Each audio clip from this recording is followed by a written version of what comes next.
Oh, baik adik-adik.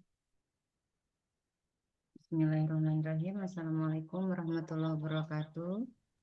Waalaikumsalam Waalaikumsalam warahmatullahi wabarakatuh. warahmatullahi wabarakatuh. Baik, selamat sore. Salam sejahtera buat kita semua. Salam sehat. Adik-adik sekalian, mahasiswi kebidanan. Ibu mohon maaf ya, kita sampai harus meluangkan waktu di Zoom hari Sabtu ini karena sedianya kita kuliahnya di hari Jumat kemarin. Cuman Ibu dalam perjalanan dinas baru saja tadi tiba. eh, jadi kita membuat alternatif di hari ini. Baik adik-adik sekalian, sembari menunggu dua orang yang belum bergabung, kita mulai saja dengan mata kuliah ini ya. Mata kuliah ini adalah mata kuliah PBAK.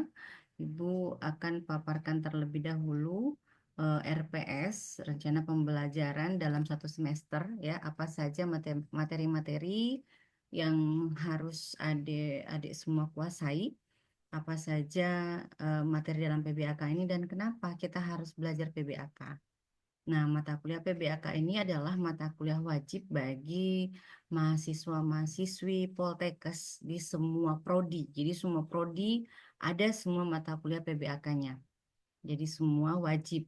Kenapa? Karena apapun itu kita berusaha untuk berbuat jujur, berbuat adil, lakukan apa yang benar, bukan membenarkan apa yang kita lakukan. Itu ya. Ibu paparkan dulu RPS-nya. Bentar.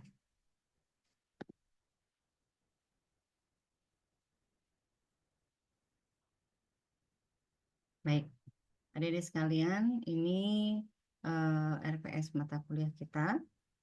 Mata kuliah ini adalah mata kuliah wajib ya, eh, sebesar 2 SKS.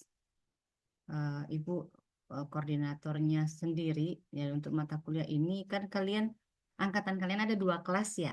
Jadi satu kelas itu diampuh oleh Pak Ahyat, satu kelasnya lagi Ibu yang kelas kalian ini Ibu yang ampuh.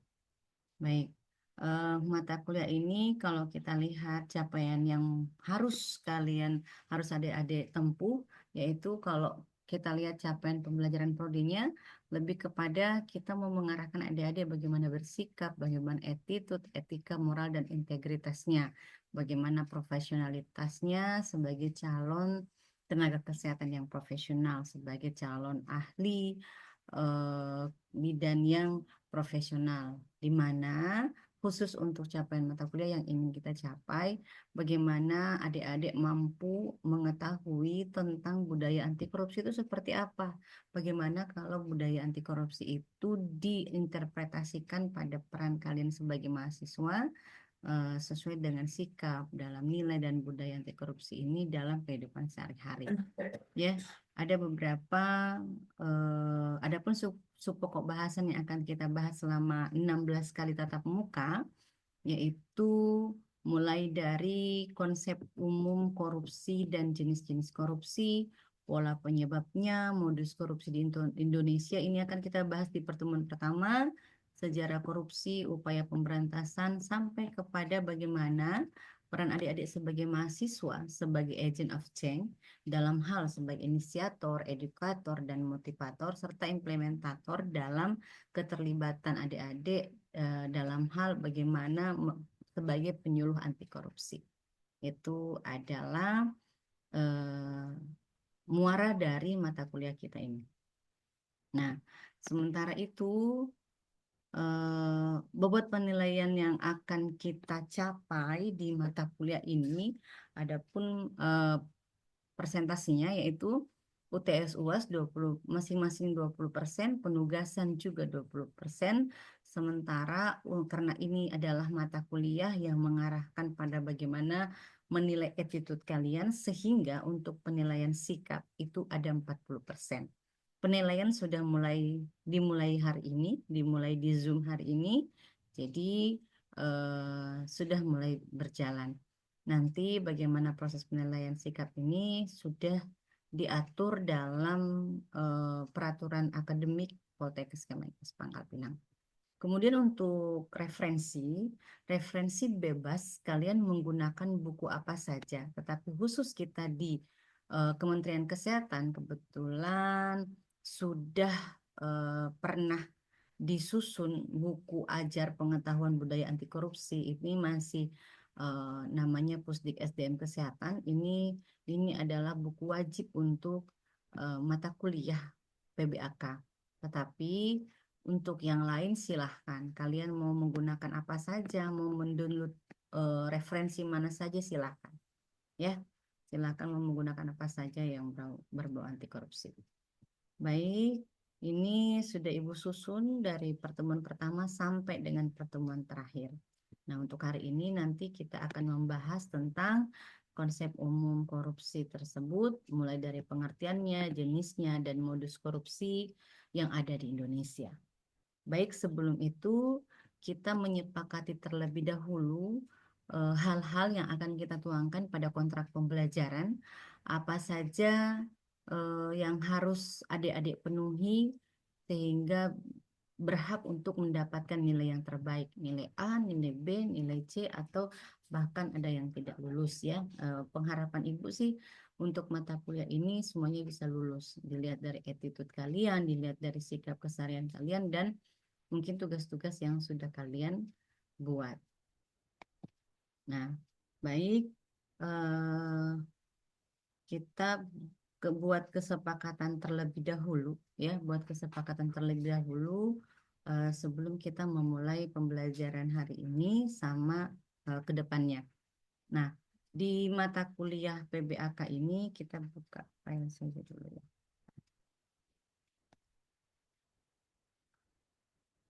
Di mata kuliah PBAK ini adik-adik diwajibkan untuk bagaimana menanamkan attitude yang baik. Sehingga penilaian terbesar tadi adalah sikap. Nah, karena sikap penilaian terbaik, maka mari kita sepakati bersama untuk jadwal pembelajaran. Seyogyanya pembelajaran kita itu masuknya di hari Jumat ya. Hari Jumat jam berapa kita? Di jadwalnya jam berapa? Kita sepakati dulu ya. Jam 9 sampai jam 10.40, Ibu. Baik, hal-hal yang kita sepakati dulu ya untuk masuk di kontrak perkuliahan. 1, jam kuliah. Nah, karena di jam 9 sampai 9.40 kita hanya 40 menit. Ya, kenapa kita mulai jam 9? Karena Pak Direktur menginginkan kalau hari Jumat itu kita melaksanakan senam terlebih dahulu dimulai jam 7 pagi sampai dengan jam setengah 9. Sehingga sudah bisa bersiap seluruhnya kita mulai jam 9. Baik, di jam 9 ini apakah semua bisa tepat waktu? Menit keterlambatan mau diberikan bukan kebebasan ya. Konsekuensi keterlambatan mau diberikan berapa menit? Kita hanya sampai 9.40 kan ya? Kita hanya 40 menit. Nah, dari jam 9 Maaf, Ibu. ya. Maaf, Ibu, itu jamnya dari jam 9 sampai jam 10.40. 10.40 baik, 10.40. Nah, jam 10.4 sampai jam 10.40. Kalau jam 9 kira-kira teman-teman masih ada yang terlambat ya? Rumahnya yang paling jauh siapa? Bisa raise hand? Ada yang tinggalnya tidak di Kota Pangkal Pinang? Ini kenapa tidak pada on cam semua? Ada yang tidak on cam? Ada yang rumahnya tidak di Pangkal Pinang?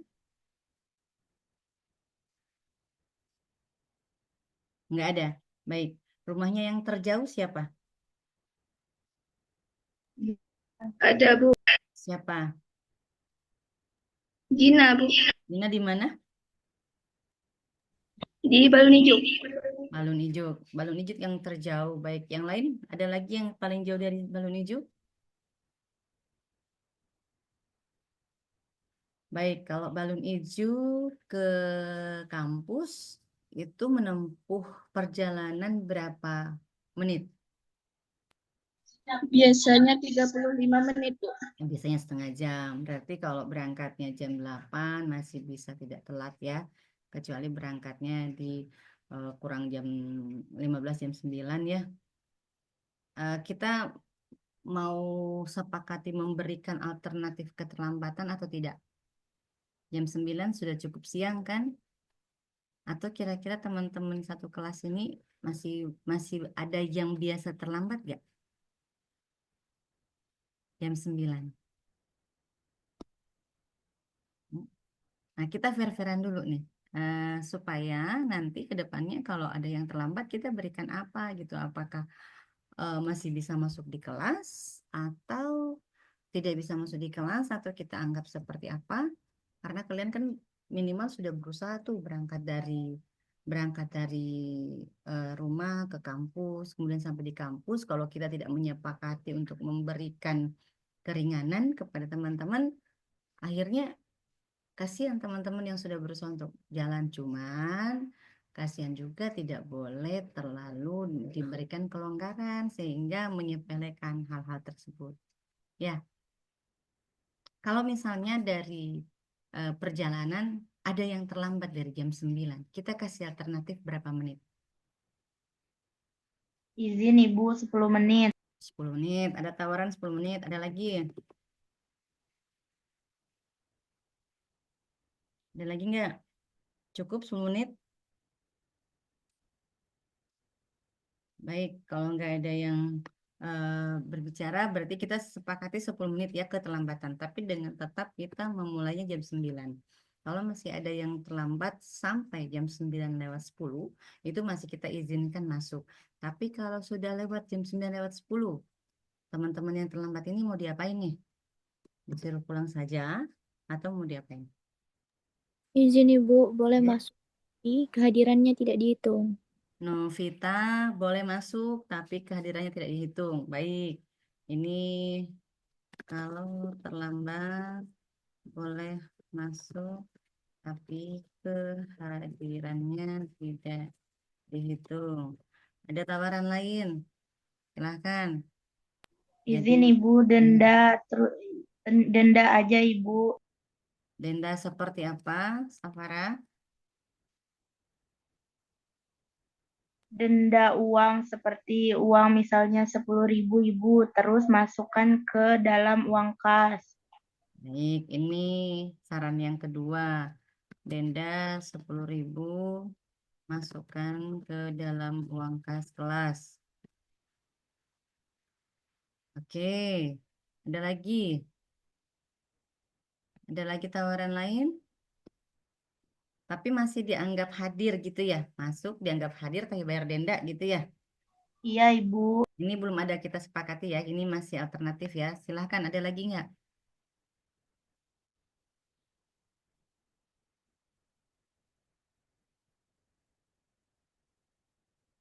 Siti Nurholi, ada tawaran? Tidak Bu. Tidak ada. Wilda, ada tawaran? Tidak, Bu. Oke, ini ada dua tawaran nih.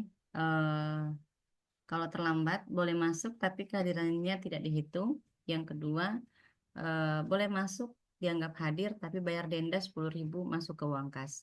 Nah, dua ini coba yang setuju dengan alternatif pertama, coba raise hand. Kita coba hitung. Coba raise hand berapa orang yang setuju dengan eh,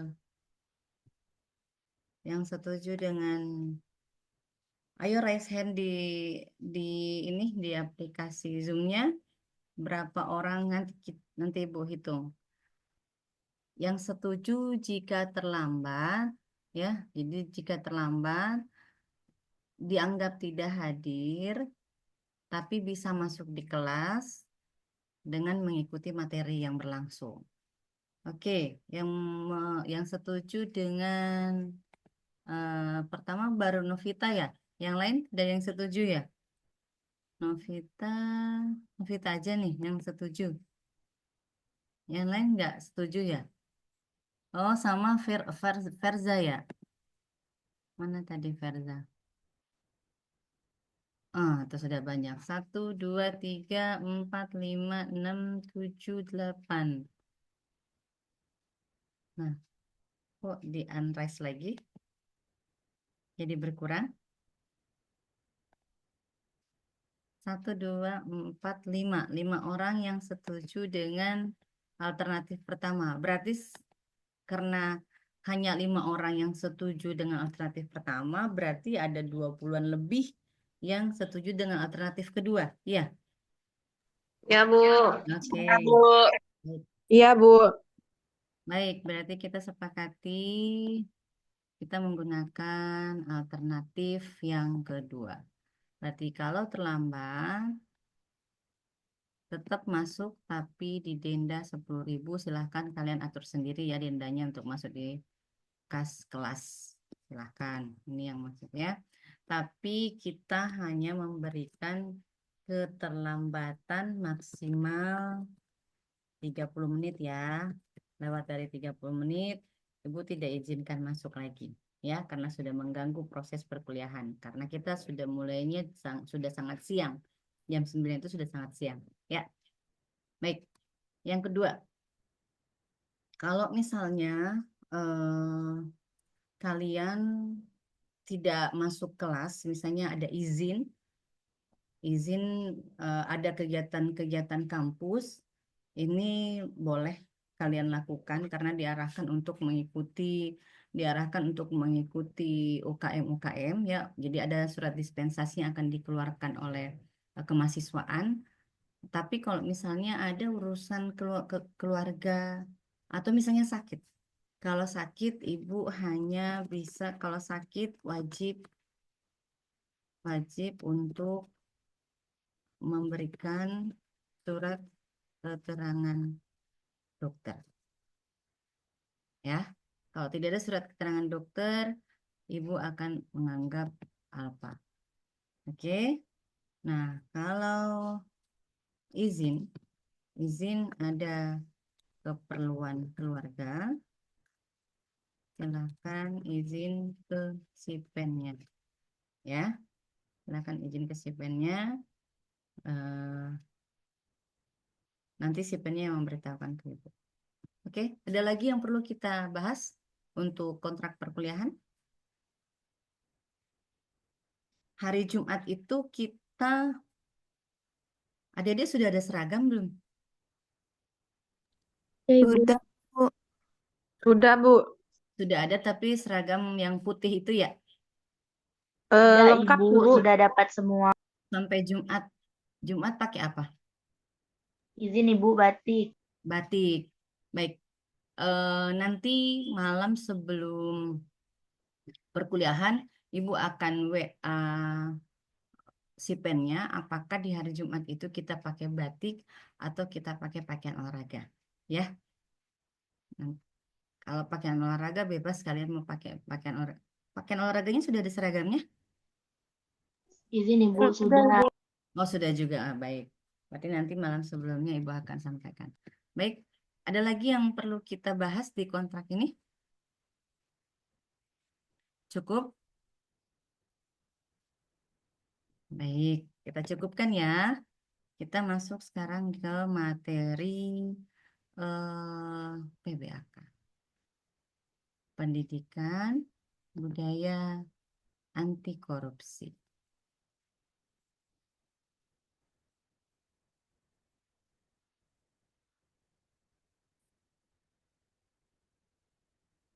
Sudah kelihatan?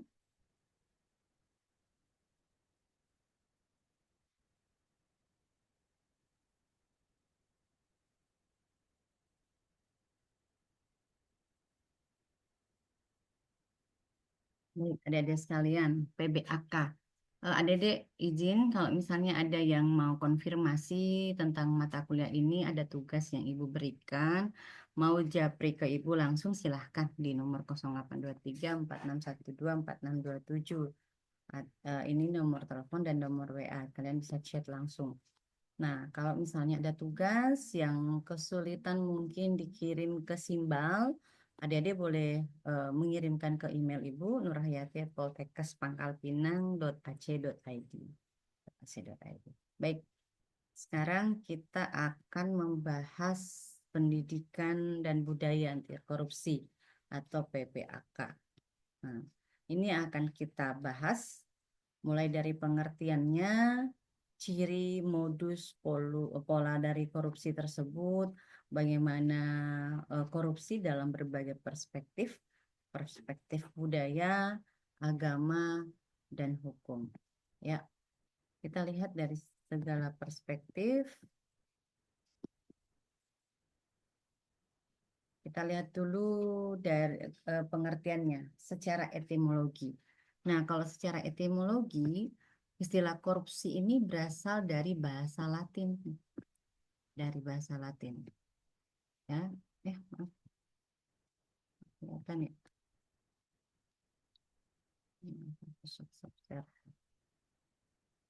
Bentar ya.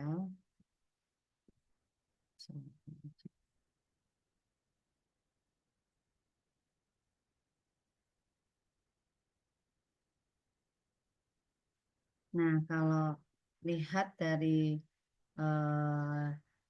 etimologinya, ini berasal dari bahasa Latin. Kita lihat ini dalam arti dia corruption atau corruptus. Nah, kemudian bahasa ini diadopsi di berbagai belahan dunia, ya. Jadi masing-masing berbagai bangsa ini memiliki istilah tersendiri mengenai korupsi. Kita lihat ini dia berbagai bahasa di dunia. Kalau bahasa Inggris disebut dengan corruption atau korup. Nah, dalam artian jahat, jadi korupsi itu jahat, rusak, berbuat curang. Nah, kalau bahasa Perancis itu corruption, itu juga dalam artian rusak, sementara dari bahasa Belanda itu disebut korupsi, ya korupsi. Nah, sementara di Indonesia itu mengadopsi bahasa dari turunan bahasa Belanda, ya. Jadi makanya di Indonesia dikenal dengan bahasa korupsi, dengan kata korupsi. Nah, kita lihat beberapa terminologi, beberapa definisi-definisi mengenai korupsi ini, mulai dari KBBI, ya, Kamus Bahasa Indonesia. Korup itu artinya busuk, palsu, suap. Nah, sementara kalau di kamus hukum sendiri, korup itu adalah suka menerima uang sogok, kemudian menyelewengkan uang, bukan cuma uang, barang milik perusahaan, barang milik negara, menerima uang dengan menggunakan jabatan yang diemban untuk kepentingan pribadi. Itu di dalam kamus hukum kita. Nah, sementara di Kamus Hukum Webster Dictionary, ya, ini disebut sebagai sebuah tindakan bejat, ketidakjujuran, tidak bermoral, dan menyimpang dari kesucian. Ya. Nah, banyak definisi-definisi lain mengenai korupsi, ya intinya adalah bagaimana korupsi tersebut adalah tindakan-tindakan yang berbuat rusak, tindakan manipulatif, memanipulasi, membahayakan ekonomi negara, ya. Jadi dia ada financial manipulation, jadi dia memanipulasi keuangan negara untuk kepentingan sendiri, ya. Kemudian untuk keuntungan sendiri. Nah, kalau kita lihat di berbagai buku definisi korupsi ini, ya, yang diterima dalam pembenaran Indonesia, kejahatan, kebusukan, disuap. Jadi kalau ada yang korupsi ini tidak jauh dari kata-kata seperti ini. Perbuatan yang buruk, penggelapan uang, menerima uang sogok, dan sebagainya. Nah, ya. Nah, kalau menurut Undang-Undang Nomor 31 Tahun 99, Junto Undang-Undang Nomor 20 Tahun 2001, Ya, ini sudah ada yang terbaru tentang pemberantasan tindak pidana korupsi. Di sini yang disebut korupsi adalah tindakan korupsi, ya. Tindak pidana korupsi adalah setiap orang yang dikategorikan melawan hukum, melakukan perbuatan memperkaya diri sendiri, menguntungkan diri sendiri atau orang lain, ada korporasi di dalamnya, kemudian menyalahgunakan kewenangan maupun kesempatan menggunakan sarana-sarana yang sudah diberikan padanya atau mempergunakan jabatan yang diberikan padanya secara menyeleweng atau seenaknya, ini yang dapat merugikan keuangan negara atau perekonomian negara. Jadi yang dirugikan itu keuangan negara, bukan merugikan negara. Ya, jadi beda merugikan negara dengan merugikan keuangan negara. Ya, kalau kejadian-kejadian kebakaran hutan di Kalimantan, di Riau, kemudian berimbas ke negara-negara lain, kemudian dihitung, nah itu adalah merugikan negara. Nah, kalau merugikan keuangan negara yang seharusnya ada uang misalnya 300 triliun itu bisa digunakan untuk membayar utang negara, tetapi diselewengkan oleh oknum orang-orang. Nah, itu merugikan keuangan negara, bukan merugikan negara. Ya. Nah, kalau kita lihat korupsi itu bagai kanker ganas. Ya.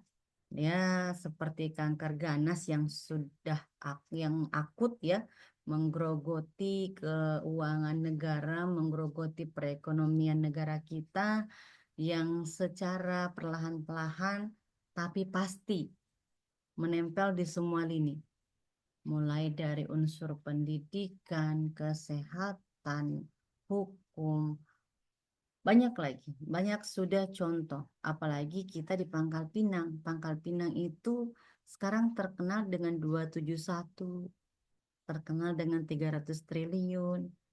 Bangga nggak? Nggak. Itu malu. Ya, adik-adik kita semua sebagai orang yang tinggal di Pangkal Pinang itu malu. Kita terkenalnya dengan hal-hal korupsi. Karena ini sama seperti kanker ganas yang sudah akut. Dia menggerogoti semua lini. Nah, yang 271 di Pangkal Pinang itu lini kesehatan lingkungan. Itu. Kalau kita lihat ya, seperti Ibu tadi baru flight itu dilihat di sisi jendela, kalau ke Pangkal Pinang kita lihat itu betapa rusaknya lingkungan Bangka Belitung. Itu karena disalahgunakan oleh oknum-oknum tertentu. Harusnya tanah-tanah bekas galian timah itu diperbaiki lagi, ada anggarannya untuk perbaikan lingkungan, tapi disalahgunakan oleh oknum sehingga ya sudah rusak, menjadi dampak kerusakan lingkungan sehingga berdampak pada kerugian keuangan dan perekonomian negara. Apa saja sih ciri-ciri dari korupsi? Nih. Kalau kita lihat akronimnya itu dikenal dengan SPPD Mata. Ya. SPPD ini satu S-nya itu suatu pengkhianatan terhadap kepercayaan. Jadi orang yang korupsi dia sudah mengkhianati kepercayaan yang diberikan oleh negara. Sama seperti di kelas kalian. Kelas kalian kan ada uang kas nih. Ya enggak? Ada satu orang yang kalian pilih sebagai bendahara. Siapa bendaharanya? Di kelasnya siapa bendahara? Nah, nanti uang uang kas yang dikumpulkan itu siapa yang ngumpulin? Sudah dipilih bendaharanya.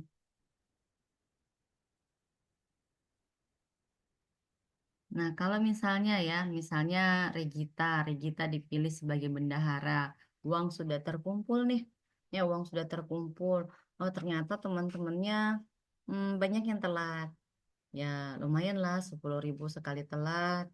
Kemudian satu kali telat ada 3 sampai 4 orang, 40.000. Kemudian setiap pertemuan, setiap perkuliahan, dan alhasil Regita dipilih oleh kawan-kawan sebagai bendahara, berarti kawan-kawan satu kelasnya itu mempercayai, yang memberikan kepercayaan kepada Regita bagaimana menyimpan uang kas dari kelas. Tapi satu waktu Regita sebagai bendahara menyalahgunakan uang tersebut, berarti Regita sudah melakukan suatu pengkhianatan terhadap kepercayaan yang teman-teman berikan.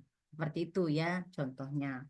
Kemudian ciri-cirinya berikutnya itu adalah sebuah penipuan ya. Jadi penipuan terhadap mau badan pemerintah ataupun lembaga swasta. Kemudian dengan sengaja melalaikan kepentingan umum untuk kepentingan khusus atau kepentingan pribadi. Jadi sengaja misalnya diberikan hak menggunakan mobil dinas. Mobil dinas untuk kepentingan kedinasan. Tapi ternyata kalau kita lihat di jalan setiap hari Sabtu, Minggu, banyak kita lihat mobil dinas digunakan dibawa sama keluarga, jalan-jalan ke pantai, jalan-jalan kemana, itu sama halnya dengan sengaja melalaikan kepentingan umum untuk kepentingan pribadi. Jadi menggunakan kendaraan milik negara. Kemudian dilakukan dengan rahasia. Jadi korupsi itu terselubung, maksudnya dia lakukan pelan-pelan atau bahkan ada yang orang-orang yang berkuasa atau bawahannya dianggap tidak perlu tahu bagaimana uang ini mengalir, bagaimana uang ini termanage. Jadi bawahan-bawahan yang ada di bawahnya itu tidak usah tahu bagaimana uang itu mengalir gitu. Nah, itu. Kemudian yang kelima, melibatkan lebih dari satu orang. Melibatkan lebih dari satu orang atau satu pihak. Korupsi itu selalu dilakukan berjamaah. Pasti ada yang memberi, ada yang menerima, ada yang tempat mengalirnya uangnya, ya. Kemudian terpusatnya pada yang berkehendak atas keputusan yang berpengaruh atau disebut dengan konflik of interest. Ya, nomor 7 ini dikenal dengan konflik of interest. Kemudian adanya usaha untuk menutupi korupsi ini dalam bentuk pengesahan hukum. Jadi dibuatkan sebuah undang-undang khusus agar korupsi yang dilakukan itu terlindungi, seolah-olah bahwa apa yang dilakukan itu sudah benar. Ya, contoh banyak kejadian pegawai negeri atau oknum pegawai negeri melakukan perjalanan dinas fiktif, ya. Banyak kita sudah dengarkan berita-berita tentang korupsi, ya. Itu. Atau misalnya lagi kuliah, ya, analogi yang lain. Adik-adik lagi kuliah, ada absen manual disebarkan. Ya, karena misalnya absennya Flora, Jessica tahu tanda tangannya Flora. Jadi walaupun Flora misalnya tidak hadir, Jessica titip, oh nanti saya tanda tangankan absenku gitu. Itu juga termasuk korupsi. Korupsi berjamaah, korupsi waktu. Itu. Ya. Jadi sama-sama ada konflik of interest. Oke, kata Jessica, iya saya tanda tangankan, tapi traktir oh nanti. Nah, itu sudah ngalir nih kesepakatan yang terselubung gitu. Makanya dikatakan bahwa korupsi itu melibatkan lebih dari satu pihak atau satu orang. Itu ya. Lanjut. Nah, ini kita lihat berbagai jenis korupsi. Ada disebut dengan korupsi transaktif. Kita lihat ya satu persatu ya. Ada korupsi ekstortif, ada investif, ada perkerabatan, ini ya, ada perkerabatan, ada otogenik, ada dukungan. Nah, kita lihat satu persatu. Kita lihat sekarang yang transaktif. Transaktif ini adalah korupsi yang menunjukkan adanya kesepakatan timbal balik nih antara pembeli dan penerima. Ini demi keuntungan kedua belah pihak. Misalnya ada pembelian di sebuah kantor atau di sebuah lembaga, ada pembelian 1 unit komputer misalnya. Nah, si A pergi beli komputer tersebut ke tokonya si B. Si B sebagai pemilik toko, ini tanya, ini laptopnya berapa harganya? Misalnya 20 juta ya, 20 juta. Oh gitu. Nah, si A ini bilang, bisa tidak nanti di notanya dibuat 25 juta? Gitu. Oh bisa-bisa, tapi ada tambahannya ya, ada tambahannya 500.000 ya untuk markup uangnya. Jadi laptopnya laku, si pembeli juga dapat keuntungan. Jadi sama-sama kedua belah pihak mendapatkan keuntungan bersama. Itu namanya transaktif. Ya. Yang kedua, korupsi memeras. Nah, korupsi memeras ini sering kita lihat seperti penyuapan, pemaksaan ya, kemudian pengancaman. Contoh gini. Contoh, ketua tingkatnya kalian siapa? Si pennya siapa? Tadi Rekte ya. Nah, si pennya mentang-mentang si pen ya. Kelak kalau misalnya Ibu Atik ngomong begini, kalian harus ngomong gini ya. Kalau enggak kalian ini. Atau gini, misalnya kalian nanti enggak usah ikut kuliah. Nanti bayar di saya saja sekian. Nah, kalau enggak ya sudah saya laporkan. Itu ada penyuapan, ada pemaksaan. Itu. Nah, itu pengancaman. Itu namanya extortive corruption. Nah, sekarang kita lihat yang investif. Investif ini adalah pemberian barang, ya, pemberian barang oleh-oleh ataupun apa itu tanpa adanya pertalian atau keuntungan tertentu. Tidak ada, maksudnya tidak ada keuntungan yang akan kita dapatkan di masa akan datang. Contoh nih, yang paling sering. Kalau adik-adik nanti sudah tingkat 3 menyusun KTI, biasanya kalau setelah menyusun KTI atau pada saat menyusun KTI kalian mau bimbingan, kalian bawa nih tentengan, teng teng teng teng teng teng teng teng teng, tok tok tok tok, bimbingan ke pembimbingnya, dosen pembimbingnya. Assalamualaikum Bu, maaf ganggu, udah ngasih nih oleh-olehnya. Itu juga korupsi. Ya, itu juga korupsi.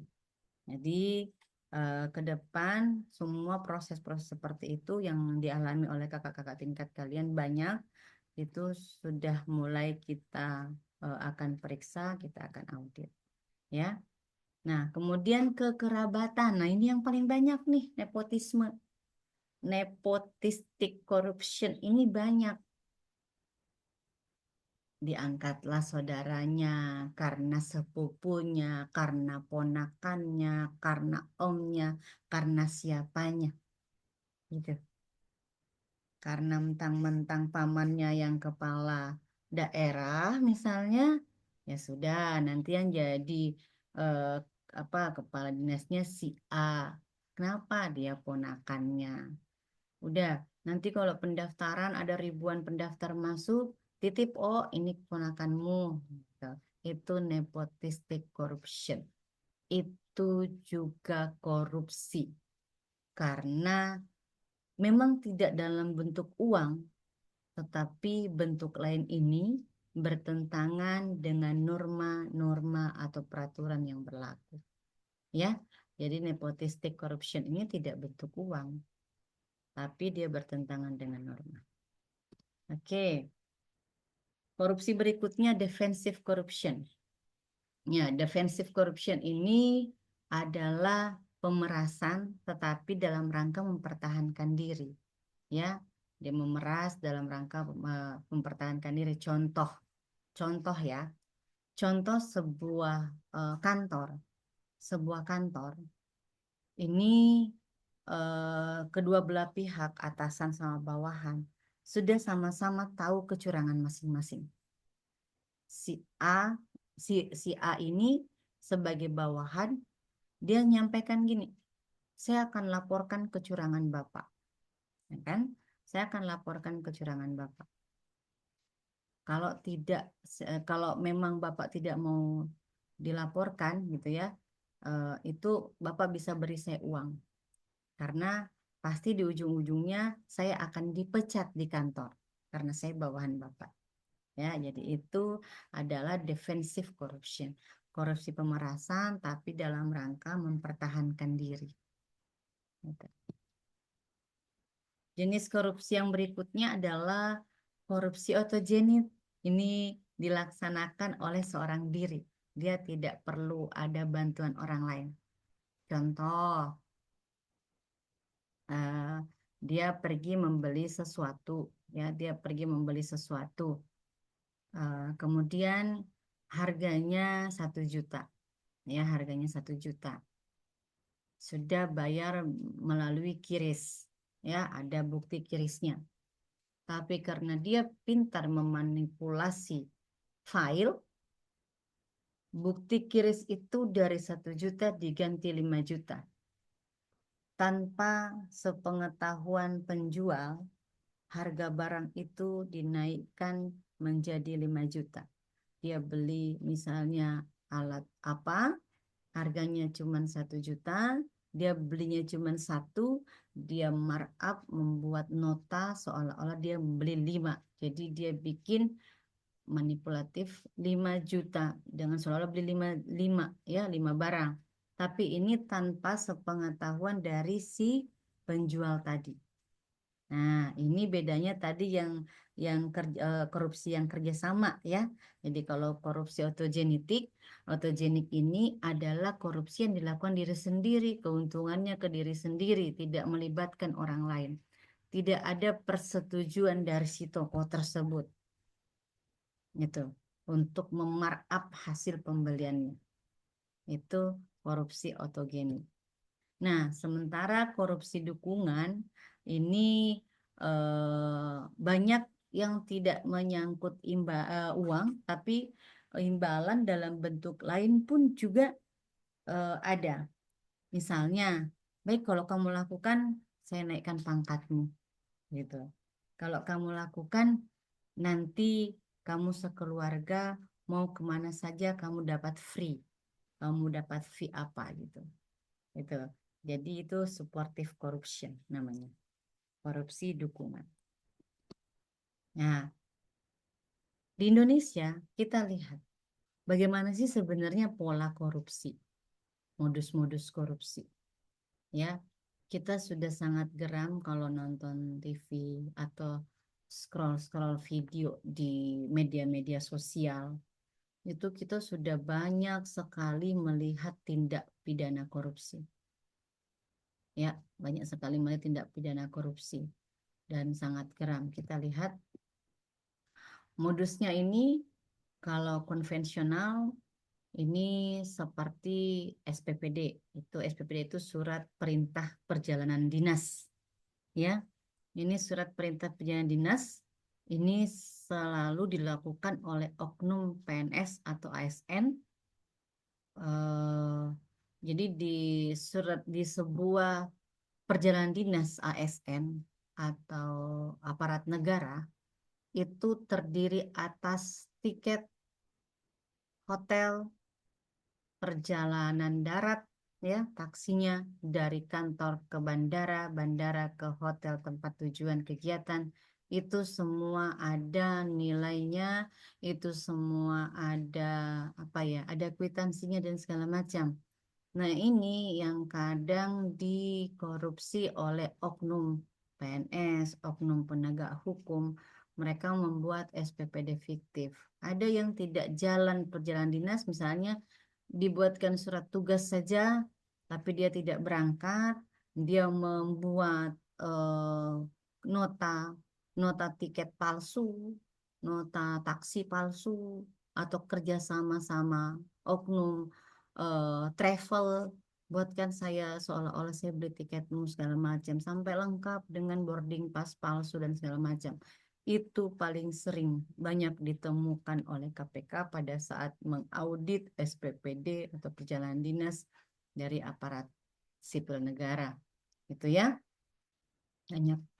Ini konvensional. Kemudian ada political corruption atau korupsi politik. Banyak penjarahan anggaran APBD atau APBN. Misalnya nih, satu daerah tertentu ya, karena partainya presiden kita ini adalah partai A, di provinsi B ini partainya partai C. Nah, political corruption si provinsi B ini tidak mendapatkan anggaran pendapatan belanja daerahnya sesuai dengan yang mereka usulkan. Karena secara politik, secara birokrasi, secara partai politik, ini berbeda jalur dengan presidennya. Nah, ini kadang ditahan-tahan anggarannya. Itu juga masuk political corruption. Nah, ada lagi disebut state capture. Jadi dia seperti desain kebijakan. Jadi sebuah aturan itu dibuat untuk oknum tertentu, untuk meringankan oknum tertentu. Jadi misalnya aturan-aturan politik misalnya. Usia calon kepala negara berusia sekian. Ini sudah ditentukan nih misalnya. Tapi ternyata ada oknum dari parpol yang lain, ternyata dia tidak lolos dengan usia tersebut. Akhirnya dimanipulatiflah, dibuatlah desain kebijakan untuk meloloskan usia yang akan masuk ini. Ya, seperti itu. Itu desain kebijakan. Jadi ada aturan-aturan yang dibuat untuk meloloskan seseorang bisa masuk menjadi syarat di situ. Contoh lagi, sebuah kantor ya dipilih sebagai kepala divisi ini usianya minimal 40 tahun. Nah, ternyata ponakan dia usianya itu belum 40 tahun, baru 35. Sehingga dibuatlah karena kebetulan dia penentu kebijakan ya, seorang birokrat di kantor tersebut, dia perintahkanlah bawahannya buat aturan syaratnya diturunkan menjadi 35 tahun supaya ponakannya lolos. Ya, itu namanya desain kebijakan koruptor. Ya, jadi dia membuat sebuah kebijakan dalam untuk meloloskan seseorang. Itu namanya desain kebijakan yang koruptif untuk meloloskan seseorang atau oknum tertentu. Modus yang terjadi sekarang di korupsi saat ini itu banyak sekali melibatkan keluarga. Ya, melakukan korupsi berjamaah. Suami dengan istri, ayah atau ibu dengan anak, atau kolaborasi kerabat dekat, saudara adik kakak, mertua menantu, dan segala macam. Nah, kemudian melibatkan anggota keluarga sebagai sarananya, money laundry. Ya, dia berbuat korupsi. Uang korupsinya dia simpan ke rekening yang atas nama keluarganya, bukan atas nama yang korupsi tersebut, agar nanti pada saat diperiksa itu nanti dia bisa lolos karena rekeningnya bukan atas namanya, tapi atas nama anggota keluarga atau kerabat yang lain. Itu banyak hal lagi. Misalnya polis asuransi kecelakaan atau asuransi kebakaran. Kadang beberapa tempat itu baru saja dibangun atau terbakar. Ternyata begitu dihitung-hitung udah cukup nih kalau dihitung-hitung keuntungan untuk asuransi kebakarannya. Nah, itu. Jadi ini sekarang modus yang terjadi. Banyak hal kalau kita lihat tadi ya yang Ibu jelaskan, penyelewengan APBN sekarang banyak di Indonesia ini sekarang lagi berkutat korupsi itu di sektor kesehatan. Sekarang lagi rame lagi rame diungkit adalah eh, penyebaran alat-alat kesehatan APD saat COVID. Itu pembagian masker saat COVID. Nah, itu ternyata sekecil masker itu juga dikorupsi oleh oknum. Ya, dia buat masker dengan biaya misalnya 1 miliar. Ternyata anggaran biayanya tidak sampai 1 miliar, yang dia belanjakan hanya 200 juta. Sisanya dia bagi-bagi bersama, dia belilah masker yang tidak sesuai dengan merek yang ditujukan. Itu. Jadi ada masker-masker tertentu untuk tenaga-tenaga kesehatan yang turun terjun pada saat COVID, itu datangnya ke daerah-daerah tertentu, itu tidak sesuai dengan merek, tidak sesuai dengan kualifikasi dari masker tersebut. Sehingga pada saat COVID itu banyak nakes-nakes sudah pakai masker, sudah pakai APD, tetap aja mereka positif karena dikorupsi pembelian APD-nya. Itu sekarang lagi diperiksa. Nah, kemudian ada pungli, ada kecurangan-kecurangan yang lainnya, ada klaim-klaim palsu dan banyak hal lainnya. Nah, pola umum dari korupsi kita lihat. Bagaimana, dari mana uang, barang, fasilitas hasil korupsi diterima atau diperoleh. Dari suap, dari penggelapan, dari komisi, pemerasan, pilih kasih, penyalahgunaan wewenang, bisnis orang dalam. Sekarang ini lagi rame nih, bisnis orang dalam. Ada enggak orang dalam di situ? Kemudian sumbangan ilegal dan pemalsuan-pemalsuan lainnya. Nih pola-pola yang terjadi, ya. Nah, perspektif korupsi. Nah, kalau dari segi perspektif kita lihat dari segi budaya, agama, dan hukum. Nah, kalau dari segi budaya, kalau kita lihat dari katanya, asal kata budaya itu budi dan akal. Sehingga kalau dari segi budaya, perspektif budayanya, orang yang korupsi itu adalah orang yang tidak berbudi dan tidak berakal. Ya, tidak berbudi, tidak berakal. Kalau dari segi perspektif budaya, ya, jadi korupsi itu dianggap sudah biasa karena dilakukan secara sadar, dilakukan dengan sadar sehari-hari. Kemudian korupsi itu juga pengaruhnya pada budaya organisasi, ya, ada pengaruh kuat orang-orang dalam tingkat senioritas. Nah, itu secara budaya. Kalau dilihat ditinggi dari segi budaya, penegakan sistem senioritas itu juga sebuah korupsi. Kalau kalau budaya organisasi tersebut berjalan seperti itu korupsi dalam segi budaya. Jadi dalam organisasi, dalam kelas kalian ya harus mengelola dengan baik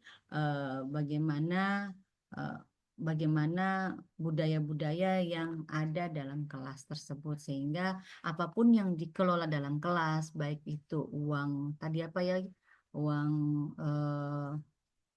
tarif-tarif atau apa saja yang ditarik di kelas itu dilakukan atau dimanajemen dengan baik, dilaporkan dengan baik, diketahui oleh semua teman dalam satu kelas, gitu ya.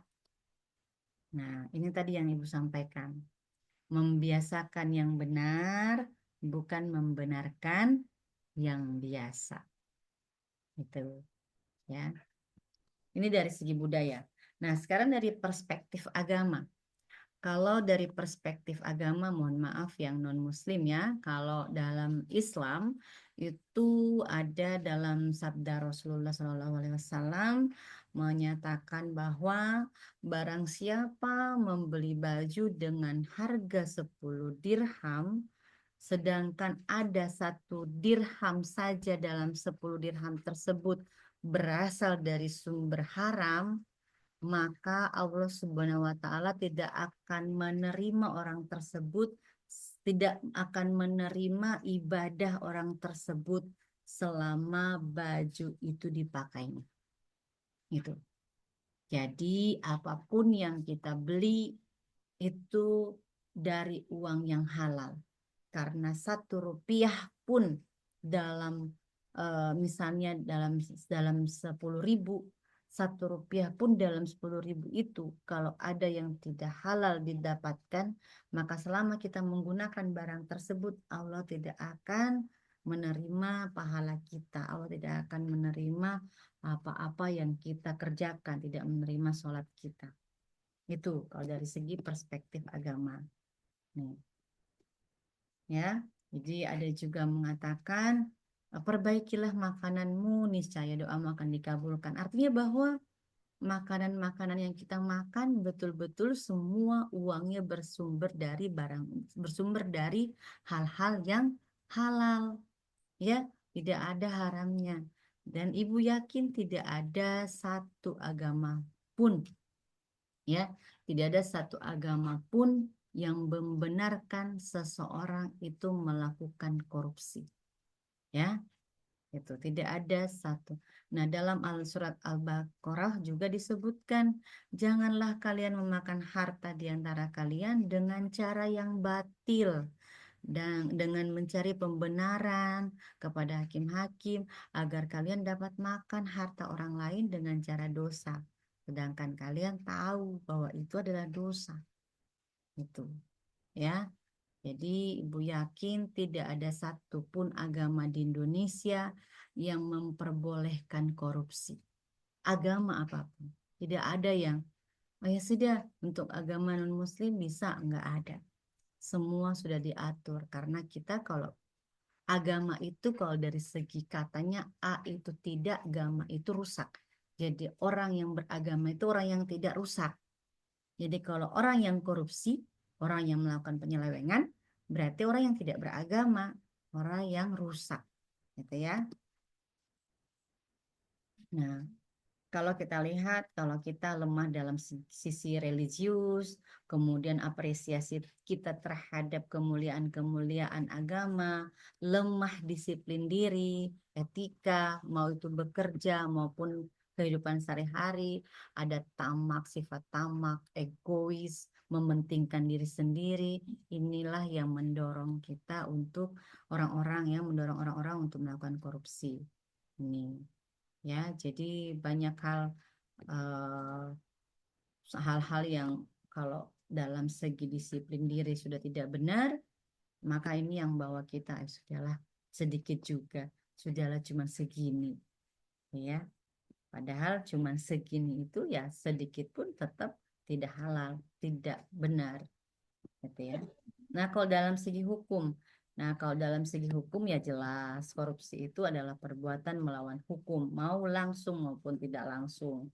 Ya, itu tadi Ibu sudah sampaikan dalam undang-undang anti korupsi, ya, ada money laundry di dalamnya, kemudian ada ada bagaimana dia bisa penyalahgunaan wewenang dan segala macam, itu semua diatur dalam hukum-hukum negara kita. Ya, baik. Itu saja materi kita hari ini. Mari kita beraksi memberantas korupsi. Baik, sampai di sini ada pertanyaan, silakan.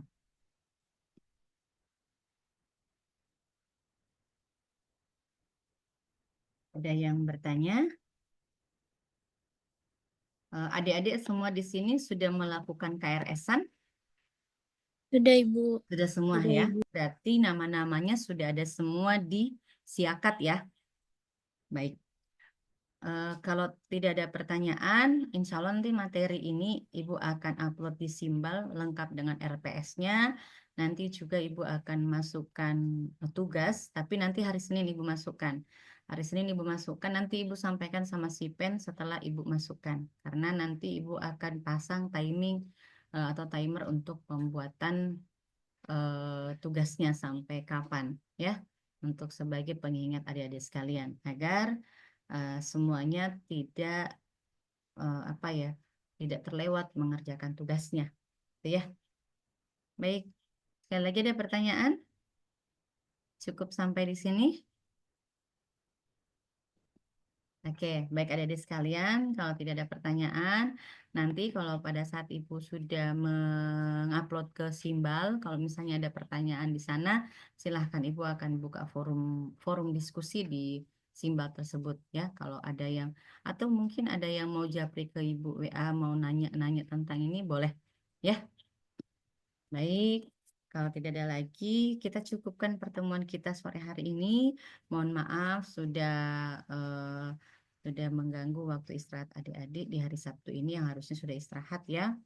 Tetap sehat, tetap semangat, jaga kondisi. Sekarang musim hujan, jaga kondisi bagus-bagus. Kalian yang menggunakan kendaraan motor, siapkan jas hujan karena tidak tahu jam-jam hujan ini jam berapa saja. Kali aja masuk di jam kuliah kalian. Ya, tetap jaga kondisi. Baik, adik-adik sekalian, sekali lagi cukup sampai di sini perkuliahan kita.